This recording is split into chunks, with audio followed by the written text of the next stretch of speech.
Everybody, welcome back to my YouTube channel, Chenny Study Hub. Nah, sebelumnya kenalin nama aku Chenny, dan di video kali ini aku akan membahas soal tryout ke-12 PAMIFY tahun 2025. Nah, aku juga mau berterima kasih kepada salah satu pengendali Twitter atas nama Cashofile karena telah memprovide PDF ini secara gratis. Nah, buat teman-teman yang mau belajar dengan PDF ini, nanti juga akan aku sertakan di description box. Jadi bisa dicek aja nanti link G Drive-nya di sana dan kita belajar bareng-bareng. Nah guys, sebenarnya jujur aku lagi capek banget hari ini karena aku habis foto angkatan ya, udah kelas 12 harus foto angkatan dan baru pulang tuh jam 7. Habis itu aku langsung review belajar PK dan ngerjain PPU. Nah, sambil evaluasi, sambil mengingat-ingat kesalahan gitu kan ya. Ya udah sekalian buat video gitu kan, siapa tahu bermanfaat.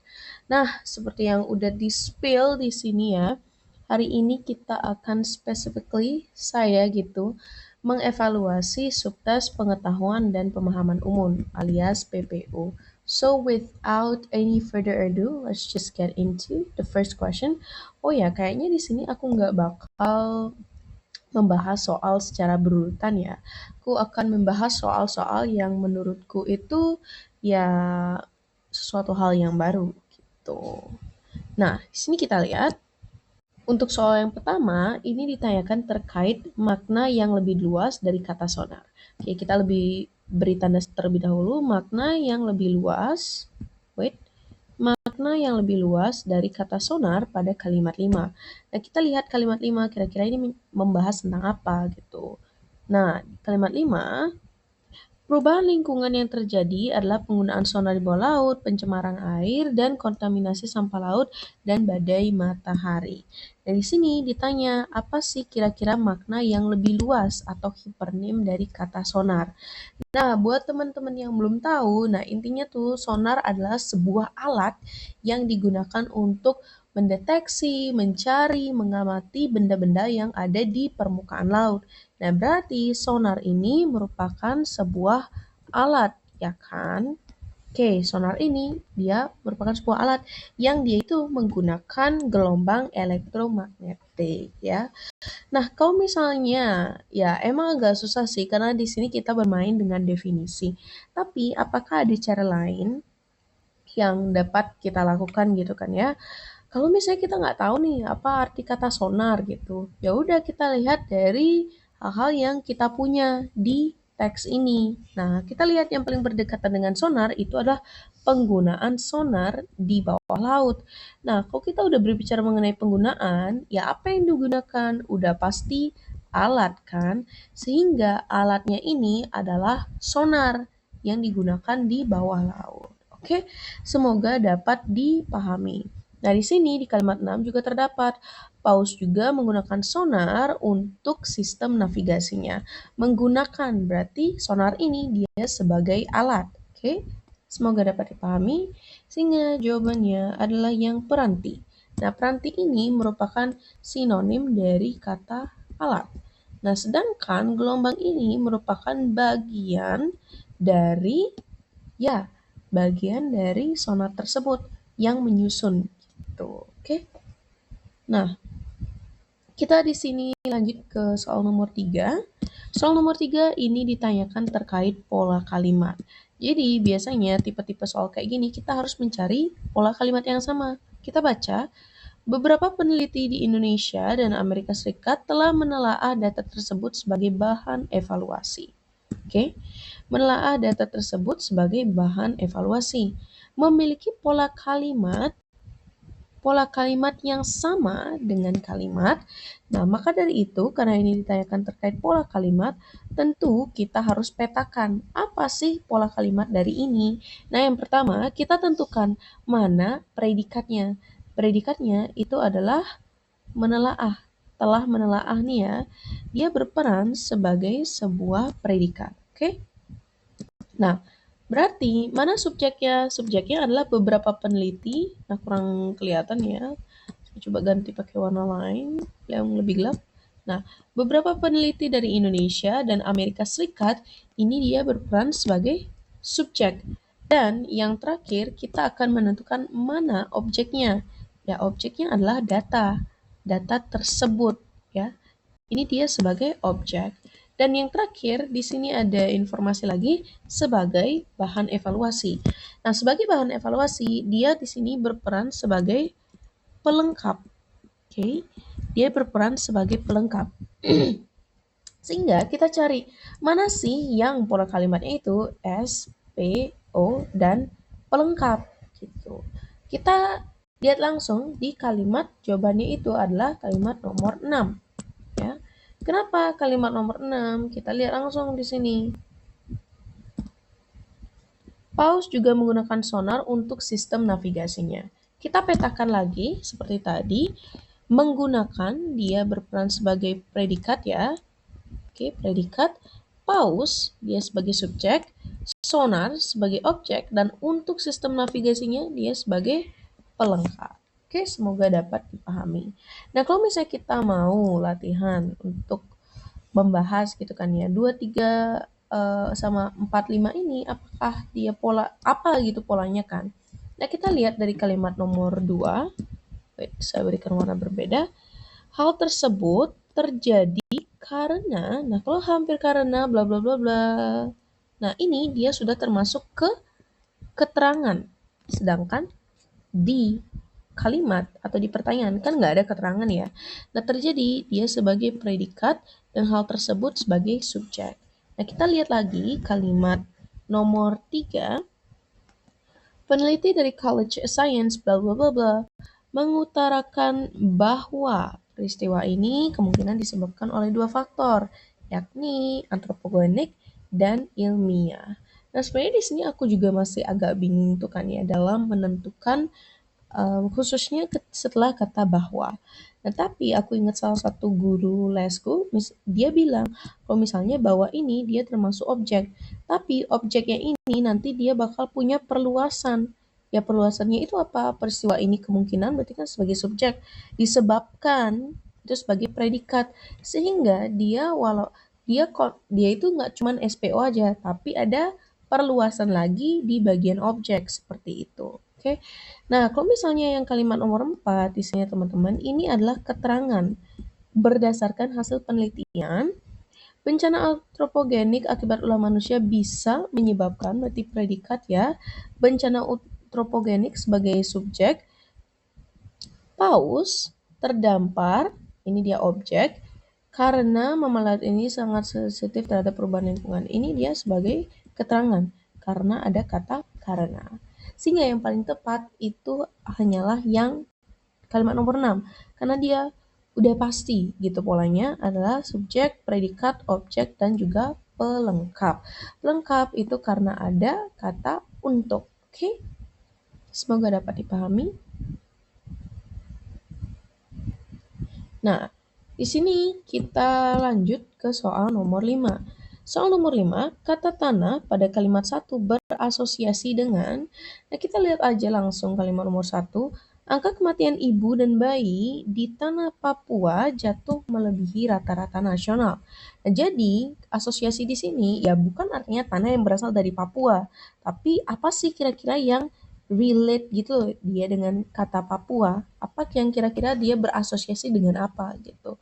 Nah, Papua ini kan adalah sebuah wilayah, bisa juga sebuah provinsi gitu. Ada provinsi di dalamnya, bisa juga pulau. Ya udah, kita cari mana yang opsinya itu salah satunya ini gitu. Nah, yang paling tepat itu adalah yang ya wilayah. Dan waktu kita masukin ya daratan Papua jadi wilayah Papua itu juga nyambung. Sehingga kata wilayah ini dia berasosiasi dengan kata tanah pada kalimat 1. Oke? Nah, di sini untuk nomor 6 ditanyakan terkait, saya berikan warna yang berbeda karena di sini ada vocab baru tentunya, menyimpulkan situasi dalam bacaan. Nah, sebelum itu saya mau membahas dulu apa arti kata jengah ini. Nah, jengah ini artinya terdapat rasa malu ya. Ini juga merupakan vocab baru bagi saya. Ini artinya rasa malu. terhadap sesuatu gitu. Kalau marah ya udah pasti marah. Nah, dongkol ini juga cukup baru bagi saya. Nah, dongkol ini artinya sudah tidak lagi bertugas. Tidak lagi bertugas. Purna tugas gitulah ya. Oke, saya cek lagi tadi di KBBI. Ini itu dia kalau konteksnya itu mungkin sebagai predikat ya. Tapi kok misalnya dalam konteks ini usually kan dia dalam bentuk apa? Adjektiva atau kata sifat. Sehingga maksud dari dongkol ini menurut KBBI itu adalah sebagai beda ya. Kesal. Oke. Jadi dia kesal. Ya, untuk kata prihatin dan lega saya rasa juga udah familiar dengan kita semuanya. Ya udah kita sekarang di sini tinggal cari tahu aja kira-kira apa sih yang dibahas sehingga em, kira-kira sikap penulis terhadap kondisi tersebut seperti apa. Nah, pertama kita lihat di sini dia membahas tentang angka kematian ibu dan bayi di Papua masih jauh melebihi rata-rata nasional. Ya, berarti ini berita yang cukup memprihatinkan ya. Karena kita lihat lagi dia berbicara terkait angka kematian dan menunjukkan belum optimalnya pembangunan layanan kesehatan dan pemenuhan hak asasi manusia.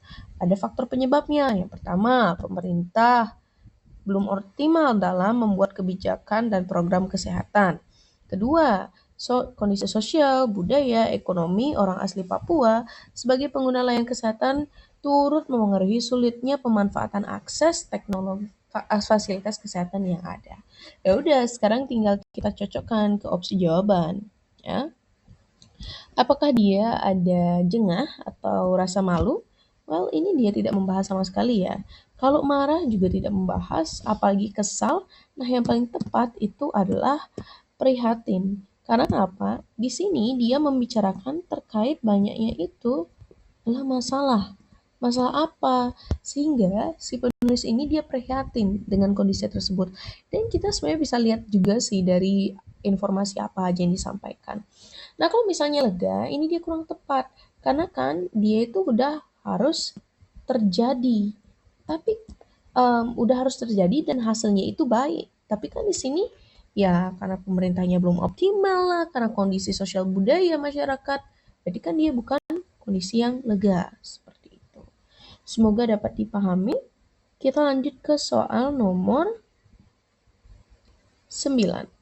Nah, di soal nomor 9 ini juga terdapat beberapa kosakata baru.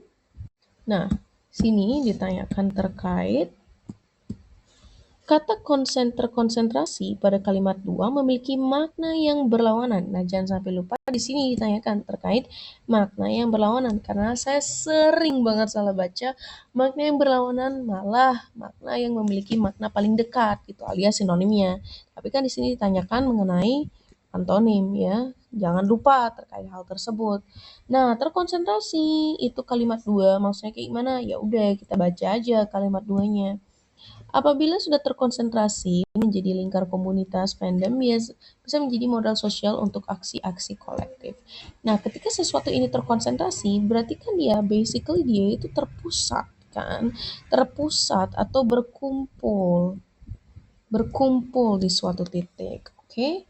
Jadi, ya udah, kita cari antonim dari kata ini gitu atau dari makna ini terpusat sama berkumpul berarti waktu dia berpisah ya tapi tentunya dalam konteks yang sesuai dengan bacaan ini ya intinya terkonsentrasi berarti itu dia terpusat pada suatu hal misalnya kalian punya A sama B nih tapi dia terkonsentrasi di B berarti semuanya itu dia berpusat di B artinya dia tidak tersebar secara merata ke daerah-daerah yang lain seperti itu. Dan di sini kita lihat terpusat tentu salah karena ini dia sebagai sinonim ya. Terpumpun juga sama karena terpumpun ini, nah mungkin teman-teman ada yang baru di sini kata-katanya, termasuk juga saya. Saya tuh kan kayak pernah ya dengar katanya ini, cuman nggak tahu artinya apa. Nah, terpumpun itu artinya sama dengan terkumpul atau terhimpun. Oke. Nah, Kalau misalnya dia desentralisasi, ini dia lebih ke penyerahan kekuasaan. Nah, berarti kan dia konteksnya kurang sesuai ya kalau misalnya dalam suatu hal yang terkonsentrasi. Sedangkan desentralisasi ini dia lebih ke penyerahan. Menyerahkan apa? Seperti itu. Salah satunya adalah kekuasaan. Kalau kita rujuk dari arti KBBI. Oke? Nah, jawabannya itu berarti antara terputus sama terhambur. Saya bilang tadi kalau misalnya terpusat berarti dia hanya di satu. Berarti yang berlawanan itu adalah terhambur. Karena di sini dia merata. Oke? Dia merata. Enggak cuma di satu titik. Nah, semoga dapat dipahami. Kita lanjut di sini ada nomor 13. Wah, jujur ini cukup sulit sih karena makna imbuhan itu artinya banyak banget. Tapi di sini ditanyakan terkait makna imbuhan pean memiliki kesamaan makna pean pada peradangan kalimat dua. Kita lihat kalimat dua. Apa maksudnya peradangan ini ya? Lonjakan penderita peradangan sendi ini tak hanya terkait penuaan, pola makan atau gaya hidup, tetapi juga terkait evolusi manusia. Nah, ditanyakan, peradangan ini, saya berikan warna yang berbeda agar colorful ya guys. Peradangan maknanya apa? Nah, ada imbuhan pean yang artinya itu dia proses. Nah, berarti peradangan ini merupakan proses meradang, ya. Peradangan merupakan proses meradang. Sehingga kita ya udah cari aja gitu opsi jawaban yang dia itu bermakna proses. Oke? Kita lihat satu persatu. Sistem tunda yang disiapkan untuk mengurai kemacetan di pelabuhan pun belum diterapkan. Nah, pelabuhan di sini dia sebagai tempat ya, tempat berlabuh. Nah, semoga dapat dipahami. Kita lanjut ke opsi yang B. Semakin banyak masyarakat memiliki pendapatan yang lebih sedikit sehingga menurunkan daya beli. Nah, pendapatan ya, teman-teman, di sini aslinya artinya itu hasil kerja. Sehingga dia di sini bermakna sebagai hasil. Di sini tempat, di sini hasil. Oke? Nah, untuk yang opsi yang C, peristirahatan ini juga sama. Dia berperan sebagai sebuah tempat untuk beristirahat. Kalau misalnya kita lihat opsi yang D, pengobatan ini merupakan proses mengobati. Ya, dia proses mengobati. Kita baca. Radioterapi adalah salah satu metode pengobatan kanker yang umum digunakan. Tapi masih banyak masyarakat yang memiliki mitos tentang prosedur ini. Nah, pengobatan itu berdasarkan KBBI artinya adalah proses mengobati. Oke, semoga dapat dipahami untuk yang D. Berarti ini ya berpotensi untuk benar ya, tapi kita cek opsi yang terakhir. Sesampai di sana warga pelarian itu mendapat perlindungan yang aman dan makanan dari aktivis warga lokal. Nah, kira-kira di sini ada yang tahu perlindungan itu artinya apa? Nah, perlindungan ini artinya sebagai sebuah tempat untuk berlindung dan konteksnya itu terhadap kalimat ya sama gitu. Sampai di sana warga pelarian itu mendapatkan tempat perlindungan yang aman dan makanan dari aktivis dan warga lokal. Oke, semoga dapat dipahami untuk soal nomor 13. Dan yang terakhir di sini kita bahas soal nomor 19. Kalimat yang mengandung makna lain, saya kasih warna beda, ungu kali ya. Oke, mengandung makna lain dari yang tertulis adalah kita fokus hanya di sini. 1, 2, 3, 6, 7. Oke, 1, 2, 3, 6, dan 7. Kita lihat dari kalimat nomor 1, anak yang merokok dan anak dari perokok aktif rentan mengalami stunting. Nah, ini maknanya udah makna sebenar semua ya. Yang kedua, hal ini terjadi karena anggaran belanja di sejumlah rumah tangga dialokasikan untuk rokok, bukan kesehatan atau makanan bergizi. Ini juga semuanya udah makna yang sebenarnya. Yang ketiga, oleh karena itu jumlah dan kualitas nutrisi makanan bagi keluarga termasuk anak pun makin terkikis. Nah, terkikis ini dia usually sebuah yang dia menjadi semakin kecil dan kecil karena ditempa suatu hal, misalnya kayak logam seperti itu. Sehingga dapat kita simpulkan bahwa terkikis ini dia adalah makna yang tidak sebenarnya. Maksudnya itu kan ya jumlah sama kualitas nutrisinya itu di apa? Berkurang, ya. Dia berkurang. Tapi di sini dia menggunakan kata terkikis yang artinya sebenarnya itu ya terkikis gitu, proses mengikis karena biasanya dilakukan oleh suatu benda gitu. Usually logam sih, teman-teman lihat batuan terkikis oleh air, udara gitu kan.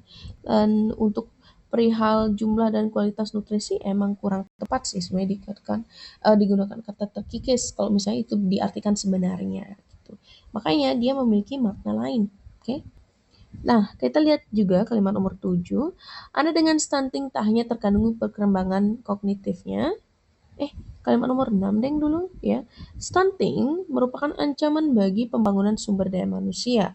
Nah, pembangunan di sini berarti perihal membangun. Dan ini juga sudah makna yang sebenarnya karena di sini lah perihal membangun sumber daya manusia. Nah, mungkin teman-teman bakal bertanya-tanya, loh, bukannya pembangunan berarti itu khusus ke hal-hal yang fisik. Nah, saya juga berpikir demikian pertama kali, tapi setelah dicek di KPBI, ternyata ada makna pembangunan itu yang pembangunan sosial.